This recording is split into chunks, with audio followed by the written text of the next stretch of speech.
ಈಗ ಇದು ಮನೆ ಸಮಸ್ಯೆ ಆಗೋಯ್ತು, ಮೇಲಾಗಿ ತಂಗಿ ಕಡೆ ಮಾತಾಡಬೇಕು ಅಥವಾ ಅಳಿನ ಉಳಿಸ್ಕೋಬೇಕು ಅಂತ ಲೆಕ್ಕಾಚಾರ ಹಾಕ್ತಾ ಇದ್ದೀರಾ ಅಲ್ವಾ ಸರ್? ನಾನು ಸೂರ್ಯವಂಶದವ್ರಂದ್ರೆ ಏನೋ ಅಂತ ತಿಳ್ಕೊಂಬಿಟ್ಟಿದ್ದೆ. ನೀವು ಎಲ್ಲರ ಹಾಗೆ ಮಾಮೂಲಿ ಮನುಷ್ಯರಂತ ಗೊತ್ತಾಯ್ತು ಬಿಡಿ. ನೋಡಿ ಸರ್, ನೀವು ಮನೆ ಮರ್ಯಾದೆ ಉಳಿಸ್ಕೋತಿರೋ ಇಲ್ಲ ಪಂಚಾಯಿತಿ ಸೇರಿಸಿ ನನಗೆ ನ್ಯಾಯ ಒದಗಿಸ್ಕೊಡ್ತಿರೋ ಅದು ನಿಮಗೆ ಬಿಟ್ಟಿದ್ದು. ಈ ಮನೆ ಮಾನನ ಇಲ್ಲ ಈ ವಂಶದ ಗೌರವನ ಯಾವುದು ಮುಖ್ಯ ಅಂತ ನೀವೇ ನಿರ್ಧಾರ ಮಾಡಿ. ನಮಗೆ ಪ್ರೀತಿ ಸ್ನೇಹ ಸಂಬಂಧಕ್ಕಿಂತ ಆತ್ಮಗೌರವನೇ ಮುಖ್ಯ. ನ್ಯಾಯ ಪಂಚಾಯಿತಿ ನೀತಿ ಧರ್ಮ ಅಂತ ಬಂದಾಗ ಸೂರ್ಯವಂಶದವರು ಯಾವತ್ತೂ ರಕ್ತ ಸಂಬಂಧಗಳನ್ನು ಲೆಕ್ಕ ಹಾಕಿಲ್ಲ, ಹಾಕೋದು ಇಲ್ಲ. ನಿನ್ನ ದೂರನ್ನು ನಾನು ಸ್ವೀಕರಿಸಿದ್ದೀನಿ.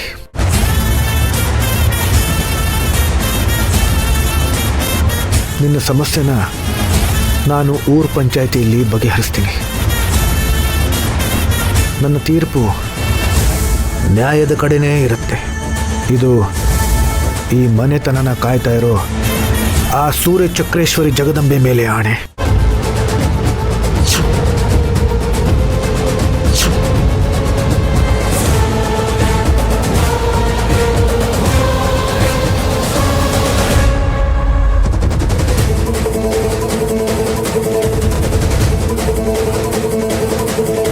ನೀನು ಧೈರ್ಯವಾಗಿ ನಿಶ್ಚಿಂತೆಯಿಂದ ಹೋಗ್ಬಿಡ್ ಬಾಮ್ಮ.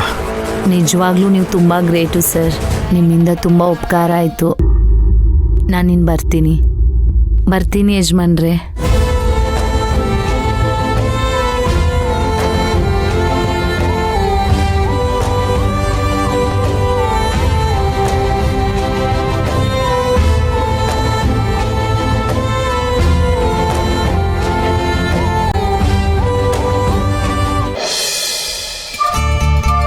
ಕೃಷ್ಣ, 1 ನಿಮಿಷ ಇಲ್ಲೇರು, ಬರ್ತೀನಿ. ಸರಿ ರುಕ್ಮಿಣಿ ಅವರ.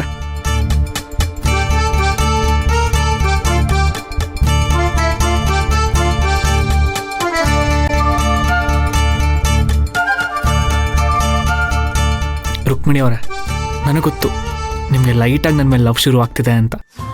ಇವತ್ತೇನಾದರೂ ಆಗಲಿ ನನ್ನ ಮನಸ್ಸಲ್ಲಿರೋ ಪ್ರೀತಿನ ನಿಮಗೆ ಹೇಳ್ಕೊಬಿಡ್ತೀನಿ. ನೀವು ನನ್ನ ಮನೆಯಿಂದ ಆಚೆ ಕಳಿಸಿದ್ರೂ ಪರವಾಗಿಲ್ಲ, ನನ್ನನ್ನು ಬೈದು ಹೊಡೆದು ನನ್ನ ಮೇಲೆ ಕೂಗಾಡಿದ್ರೂ ಪರವಾಗಿಲ್ಲ, ನಾನು ಎಲ್ಲ ಹೇಳ್ಕೊಬಿಡ್ತೀನಿ.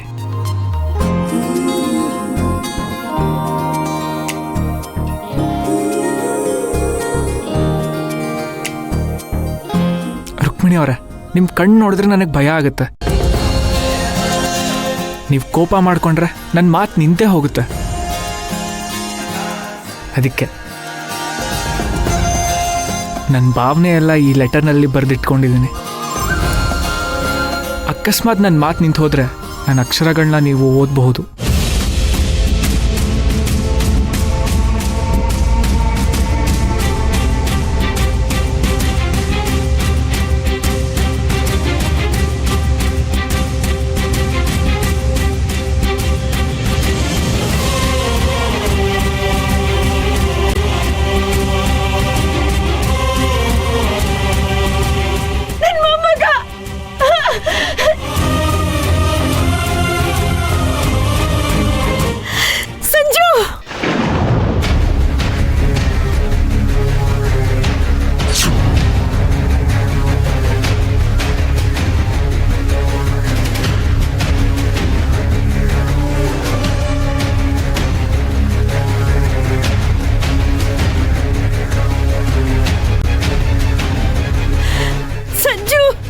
ಏನಪ್ಪ, ಹೇಗಿದ್ಯಾ ಕಂದ?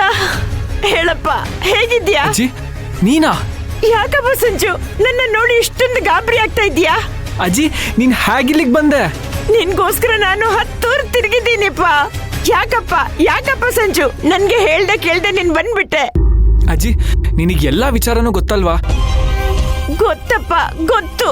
ಮತ್ ಯಾಕಜ್ಜಿ ನೀನನ್ನು ಹುಡ್ಕೊಂಡು ಬರೋಕ್ ಹೋದೆ? ಆ ಮಾರಿ ಮುತ್ತು ನಿನ್ನನ್ನು ಹುಡ್ಕೋಕೆ ಪ್ರತಿ ಊರಿಗೆ ಹುಡುಗರನ್ನ ಕಳ್ಸಿದ್ದಾಳೆ.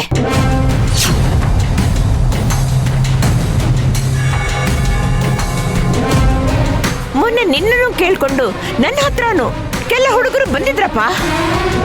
ನಿನ್ ಬಗ್ಗೆ ಗೊತ್ತಿರೋ ವಿಚಾರನ ಬಾಯ್ ಬಿಡು ಅಂತ ಹೆದರ್ಸಿದ್ರು.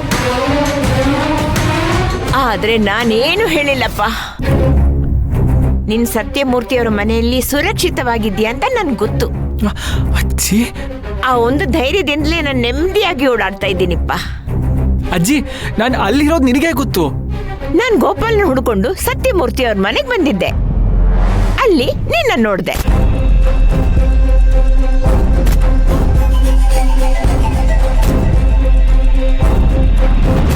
ಅಷ್ಟರಲ್ಲಿ ಹುಡುಗರು ಕಾರ್ಕೊಂಡು ಹೋಗ್ಬಿಟ್ರಪ್ಪ.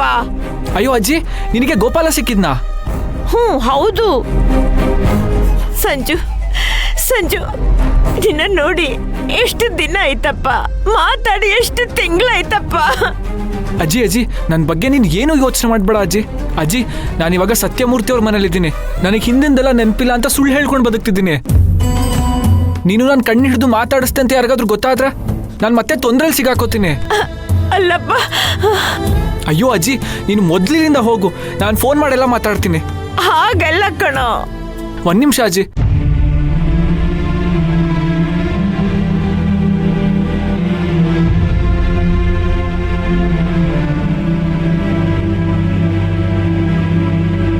ಅಜ್ಜಿ ತಗೋ ಅಜ್ಜಿ ಫೋನ್ ನಂಬರು. ಇದನ್ನ ನಿನ್ನ ಹತ್ರ ಇಟ್ಕೋ. ಗೌತಮ್ ಅಂತ ಎಲ್ಲ ಹೇಳಿ ಫೋನ್ ಮಾಡಕ್ ಹೋಗ್ಬೇಡ. ಇವಾಗ ಈ ಮನೇಲಿ ನನ್ನ ಹೆಸರು ಕೃಷ್ಣ. ಕೃಷ್ಣ, ಚೆನ್ನಾಗಿದೆ ಹೆಸರು. ಈ ವಿಚಾರ ಯಾರಿಗೂ ಗೊತ್ತಾಗ್ಬಾರ್ದು. ನಾನೇ ನಿನಗೆ ಫೋನ್ ಮಾಡೋವರೆಗೂ ನೀನು ನನಗೆ ಫೋನ್ ಮಾಡಬಾರ್ದು. ಅರ್ಥ ಆಯ್ತಪ್ಪ, ಅರ್ಥ ಆಯ್ತು. ಸಂಜು, ನೀನು ಹುಷಾರಾಗಿರು. ನಿನ್ನನ್ನು ಹುಡ್ಕೊಂಡು ಬಂದಿರೋ ಹುಡುಗರನ್ನ ನಾನು ಬೇರೆ ಊರಿಗೆ ಕಳ್ಸಿಬಿಟ್ಟಿದ್ದೀನಿ. ಆದ್ರೂ ಸ್ವಲ್ಪ ಜೋಪಾನವಾಗಿ ಇರಬೇಕು. ಹ್ಞೂ, ಒಂಟಿಯಾಗಿ ಎಲ್ಲೂ ಓಡಾಡಬಾರ್ದು. ಆಯ್ತಜ್ಜಿ, ಮಿಕ್ಕಿದ ವಿಚಾರನ ನಾನು ಫೋನಲ್ಲಿ ಮಾತಾಡ್ತೀನಿ. ನೀನು ಮೊದಲು ಇಲ್ಲಿಂದ ಹೋಗು. ಸಾಧ್ಯವಾದ್ರೆ ಈ ಊರೇ ಬಿಟ್ಟು ಹೋಗಜ್ಜಿ. ಆಯ್ತಪ್ಪ, ಆಯ್ತು. ನೀನ್ ಹೇಳಿದ ಹಾಗೆ ಆಗ್ಲಿ.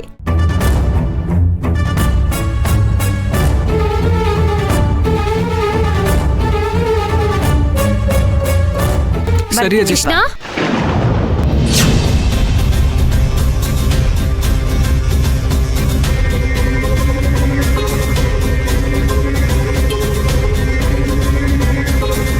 ಕೃಷ್ಣ, ಯಾರಿವ್ರು? ಅದು ಅದು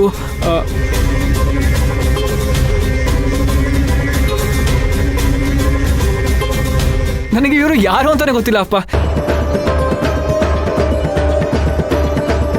ಮತ್ ಇವ್ರ ಹತ್ರ ಏನ್ ಮಾತಾಡ್ತಾ ಇದೀಯಾ? ಅದು ಅದು ಅದು ಚಂದಾಪುರಕ್ಕೆ ಹೇಗ್ ಹೋಗುದು ಅಂತ ಕೇಳ್ತಾ ಇದ್ದೆ ಅಮ್ಮ. ಹೌದು. ಚೆನ್ನಾಗಿ ಹೇಳಿದ್ರಿ ಅಜ್ಜಿ. ಇವನಿಗೆ ಹುಟ್ಟಿದ ಊರೇ ನೆನ್ಪಿಲ್ಲ, ಇನ್ ನಿಮಗ್ ಹೋಗಕ್ ದಾರಿ ತೋರಿಸ್ತಾನಾ? ಅಜ್ಜಿ, ಜನತಾ ಬಜಾರ್ಗೆ 5 ಗಂಟೆಗೊಂದು ಬಸ್ ಇದೆ. ಅದು ಆ ಬಸ್ ಸ್ಟ್ಯಾಂಡಿಗೆ ಬರುತ್ತೆ. ಬಸ್ ಬರೋದಕ್ಕೆ ಇನ್ನೂ ಅರ್ಧ ಗಂಟೆ ಇದೆ. ನೀವು ಆರಾಮಾಗಿ ಹೋಗ್ಬೋದು. ತುಂಬಾ ಉಪಕಾರ ಆಯ್ತು ಕಣಮ್ಮ. ನೋಡೋಕೆ ತುಂಬಾ ಲಕ್ಷಣವಾಗಿ ಕಾಣಿಸ್ತಾ ಇದೀಯಾ. ಆ ದೇವರ ನಿನ್ನನ್ನು ಚೆನ್ನಾಗಿಟ್ಟಿರ್ಲಿ. ಬರ್ತೀನಿಮ್ಮ. ಅಜ್ಜಿ, ನಿಮ್ ಲೆಟರ್ ಬೀಳಿಸ್ಕೊಂಡು ಹೋಗ್ತಾ ಇದ್ದೀರಾ. ಇರಿ. ಅಯ್ಯೋ, ತುಂಬಾ ಉಪಕಾರ ಆಯ್ತಮ್ಮ. ಬರ್ತೀನಿ.